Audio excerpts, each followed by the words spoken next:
시청자 여러분 안녕하십니까? TJB 8시 뉴스 시작합니다.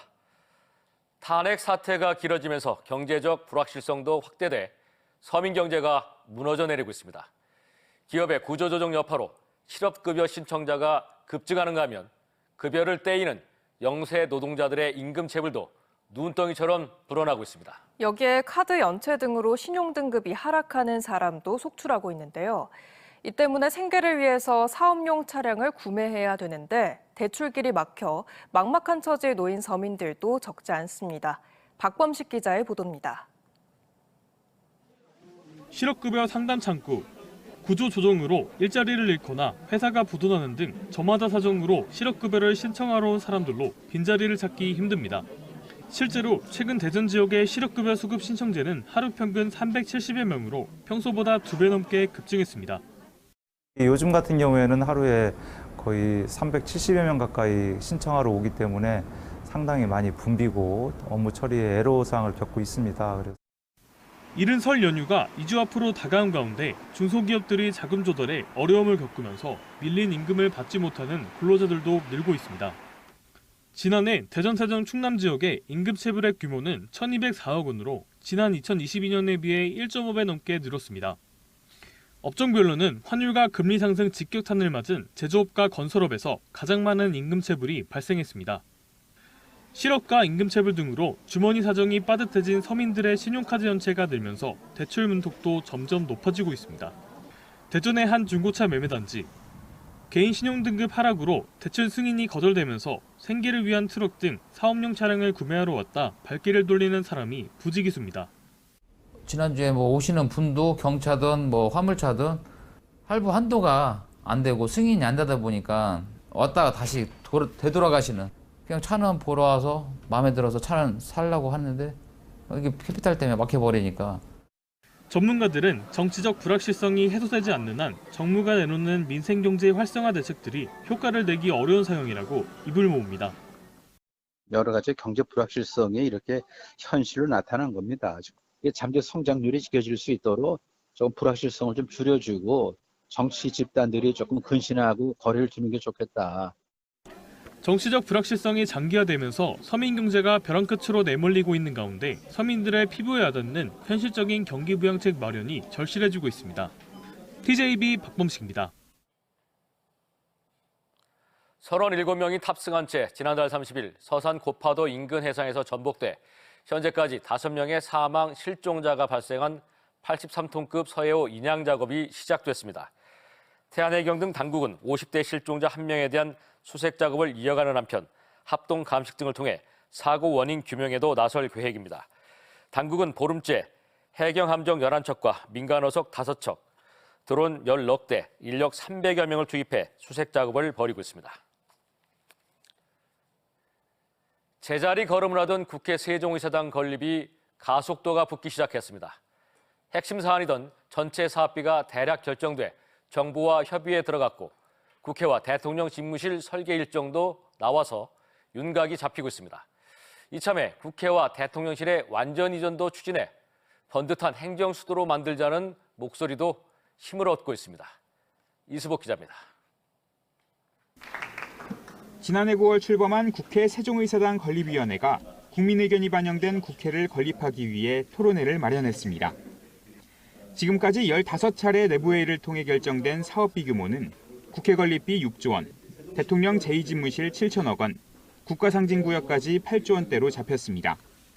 국회는 3월 안에 건립 마스터 플랜을 마련하고 대통령 집무실은 설계 공모에 들어가 하반기 당선작을 발표한 뒤 설계까지 의뢰해 오는 2028년 완공한다는 방침입니다. 국회 설계는 국제공모 방식으로 내년 6월 안에 당선작을 발표하고 내후년 착공한 뒤 오는 2031년 완공을 목표로 합니다. 대한민국 균형 발전에 큰 기둥을 세우는 아주 중차대한 과제이자 새로운 대한민국의 랜드마크가 될 국가적 상징 건물을 만드는 작업입니다. 세종 국회의사당 건립이 속도를 내는 가운데 국회 완전 이전을 전제로 대통령 집무실도 아예 세종으로 옮기자는 주장도 힘을 얻고 있습니다. 탄핵 국면으로 조기 대선이 가시화될 경우 비상계엄을 선포한 용산 대통령실이나 이미 일반에 개방된 청와대 집무실이 재기능을 하기 어렵다는 여론이 커지고 있기 때문입니다. 국회 세종의사당 건립을 계기로 대통령실이 세종시 이전 등 궁극적으로 행정수도의 완성을 염두에 둔 절차가 될 수 있도록 노력하겠다. 다만 전체 사업비가 기획재정부의 협의와 승인이 나야 진행되는데 탄핵 사태 장기화로 개점 휴업 상태인 국회 상황이 변수입니다. 누가 됐든 간에 대통령 의지가 제일 중요하다. 정부의 의지가 제일 중요하다. 그러면은 뭐 3개월 안에도 끝낼 수 있는 거죠. 매일 회의를 했으라도. 이런 가운데 충청권 여야 의원들을 중심으로 20년 전 헌법재판소의 행정수도 위헌 판결에 대한 재판단 요구가 나오고 있어 커지는 세종시 역할론과 맞물려 향후 진행 상황에 남다른 관심이 모아지고 있습니다. TJB 이수복입니다. 세종 소담동에 위치한 세종남부 BRT 환승센터가 오는 21일 본격 개장합니다. 남부 BRT 환승센터는 대전 등 세종 남측에서 접근하는 교통 수요를 대중교통으로 전환하고 2031년 건립 예정인 세종지방법원과 검찰청의 배후 주차장 역할을 맡게 됩니다. 세종시와 행복청 관계자는 이번 환승센터는 주차장뿐 아니라 싱싱장터와 재활용센터, 어린이 놀이터 등이 함께 마련돼 지역 생활의 중심지가 될 것이라고 밝혔습니다. 충청남도가 대미 수출과 외자 유치 확대를 위해 LA에 미국 사무소를 열었습니다. 김태흠 충남지사는 미국 사무소를 통해 양국 기업 투자와 진출을 확대하고 다양한 분야에서 한미 협력을 강화하겠다면서 제2의 아메리칸 드림을 실현하겠다고 밝혔습니다. LA를 비롯해 일본 도쿄, 독일 프랑크푸르트 등 세계 6개 도시에 해외 사무소를 가동하며 지난해 741만 달러의 해외 수출을 달성한 충청남도는 중국 사무소 설치도 추진하고 있습니다. 오는 3월 개장하는 대전 베이스볼 드림파크의 공식 명칭이 한화생명 볼파크로 확정되면서 지역 홀대 논란이 일고 있습니다. 다른 KBO 구단들이 모두 홈구장에 지역 명칭을 사용하고 있는데 반해서 하나만 구장명의 연고지 이름을 뺐기 때문인데 구단과 대전시 간에 원만한 조정이 필요해 보입니다. 조혜원 기자입니다. 현재 공정률 95%를 넘긴 프로야구 한화이글스의 새 홈구장. 공식 명칭이 한화생명 볼파크로 결정됐다는 소식이 알려지면서 논란이 일고 있습니다. 광주 챔피언스 필드와 대구 삼성 라이온즈 파크 등 한화를 뺀 모든 KBO 구단들이 홈구장의 연고지 명칭을 사용하고 있기 때문입니다. 구장이 있는 김재선 대전 중구청장은 새 구장 이름에 대전이 빠지게 된 것에 대해 동의할 수 없다고 반발했습니다. 1,434억 원의 천문학적인 시민 혈세로 지어진 야구장에 기업의 논리만 있고 지역 연구의 가치는 찾을 수 없다고 꼬집었습니다. 인근의 주택가는 소음과 교통, 영업방해, 빚공해 이런 걸로 굉장히 고통을 겪고 있거든요. 지역민과 함께 야구단을 운영하겠다는 모습을 보여야 시민들이 함께 해주지 않을까 싶습니다. 이런 식으로 계속 가면 외면당할 거예요. 인터넷 커뮤니티에서도 갑론을박이 이어지고 있습니다. 애초 구장 이름에 대한 계약을 명확히 하지 않은 대전시 행정도 문제라며 구단 입장을 존중해야 한다는 반응과 이미 약속을 다 그렇게 해놓고 약정을 해놓고서 또 대전을 넣자고 하는 게 물론 대전에 들어가면 좋긴 좋을 수도 있기는 하지만 또 하나 입장에서는 답답할 것 같아요. 지역 연고지를 기반으로 한 구단인 만큼 실망감이 크다는 반응까지 분분합니다. 다른 지역에서 대전에 오는 것도 이제 하나 경기를 보러 오는 건데 그런 거에 대해서 대전에 대한 이름을 각인시킬 수 있지 않을까 싶어서 조금 아쉽다고 생각을 합니다. 구장 명칭 갈등과 함께 현재 연고지명이 적힌 구단 공식 유니폼이 유일하게 없는 구단이 한화밖에 없다는 지적도 나오면서 이번 기회에 지역 상생을 고민해야 한다는 목소리도 나오고 있습니다. 명칭 논란이 확산되자 대전시와 한화이글스는 야구장 명칭이 확정된 건 아니라며 원만하게 협의하겠다고 밝혔습니다. TJB 조혜원입니다. 홍성에서 40대 여성이 50대 남편이 휘두른 흉기에 찔려 중상을 입고 병원으로 이송됐습니다.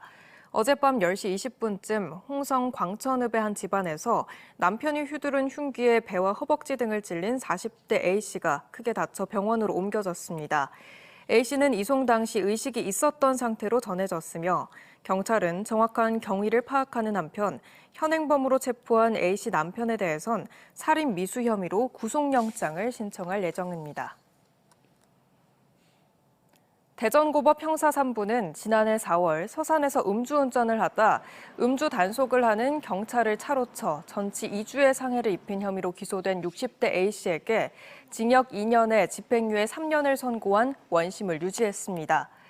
앞서 A씨는 양형 부당을 주장하며 항소했지만 항소심 재판부 역시 A씨의 범행은 법 질서를 저해하고 경찰관의 신체 안전까지 위협했다며 항소를 기각했습니다. 지난 2022년 이후 아파트 분양 시장이 개점 휴업 상태에 빠졌던 세종에서 3년 만에 신규 아파트를 선보이는데요. 세종 스마트시티 국가시범도시로 지정된 5-1 생활권의 첫 아파트 분양을 시작으로 세종 5생활권 개발도 본격화될 전망입니다. 김철진 기자입니다. 세종시 합강동에서 698세대 규모로 건립되는 아파트 견본주택. 추운 날씨에도 모델하우스에 입장해 상담을 받으려는 사람들로 북적입니다. 분양가 상한제가 적용돼 분양만 하면 완판 행진이 이어졌던 세종의 신규 분양은 지난 2022년 12월 이후 처음입니다.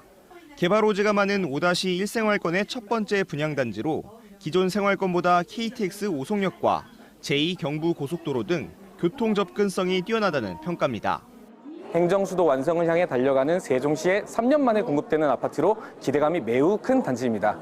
세종시 내에서도 KTX와 가까운 고품격 교통환경과 부지 북측 녹지공원 등 편리한 생활 여건도 지방을 중심으로 미분양 아파트가 쌓이고 있지만 세종시는 미분양 물량이 전년 동기 대비 52% 감소한 데다 향후 2년간 공급 절벽이 예상돼 신규 분양에 대한 관심이 높습니다.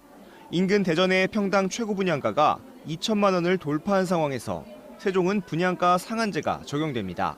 실제로 3년 만에 분양하는 이 아파트 분양가도 평당 1,700 후반대에 책정돼 시장 반응이 주목됩니다.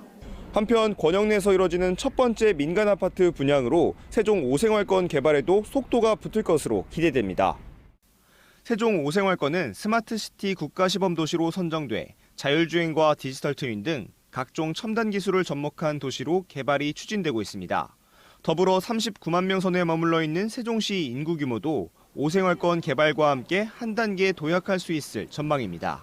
TJB 김철진입니다. 보령시가 멧돼지와 고라니 등 유해 야생동물로 인한 농작물 피해 예방을 위해 9,660만 원을 투입해 야생동물 피해 예방시설 설치 지원 사업을 추진합니다. 농가당 최대 지원 금액은 300만 원으로 야생동물 접근 차단을 위한 펜스와 철조망 등 설치 비용의 60%를 지원할 예정입니다. 모집 대상은 보령시 관내에서 경작지를 소지하고 있는 농업인으로 오는 17일까지 주소지 관할 읍면동 행정복지센터를 방문해 신청하면 됩니다. 20여 년 전 이혼한 전처를 반복적으로 스토킹한 혐의로 재판에 넘겨진 60대가 항소심에서도 징역 1년을 선고받았습니다. 60대 A씨는 지난 2023년 5월 대전 대덕구에 위치한 전처의 집을 찾아가고 우편물을 보내는 등 지속적으로 스토킹한 혐의로 재판에 넘겨져 지난 1심에서 징역 1년을 선고받았습니다. 재판부는 피해자가 A씨의 범행으로 큰 불안감을 느꼈을 걸로 보인다며 A씨의 행위가 사회통념상 용인 가능한 범위 내에 있지 않다고 판시했습니다. 공주시가 올해부터 평일 야간과 새벽, 휴일에도 돌봄 서비스를 제공하는 24시 전담 어린이집을 본격 운영합니다. 이용 대상은 부모나 조부모가 시내에 주소지를 두거나 직장을 다니는 가운데 6개월 이상에서 7세 이하 미취학 영유아로 충남 육아종합지원센터 누리집이나 전화로 예약하면 됩니다. 어린이집은 주중에는 오후 6시부터 다음 날 오전 9시까지, 주말과 공휴일은 오전 9시부터 오후 6시까지, 신정과 설, 추석 연휴, 근로자의 날을 제외하고는 연중 무휴로 운영되며 시간당 이용료는 5,000원으로 부모는 시 부담액을 제외한 2,000원만 내면 됩니다. 다가오는 설 연휴에 대비해 보령해양경찰이 바다에서의 안전사고 예방을 위해 해양안전관리 특별 대책을 추진합니다. 최근 3년 설 연휴 동안 다중이용 선박 이용객을 분석한 결과 평시 대비 여객선은 67%, 도선 38%, 낚시 여선도 45% 각각 증가한 것으로 집계됐습니다. 해경은 이번 연휴 기간에도 귀성객과 관광객이 늘어날 것으로 보고 참모 이상급 현장 점검을 실시하는 한편 신속한 사고 대응을 위한 긴급 태세를 유지할 계획입니다.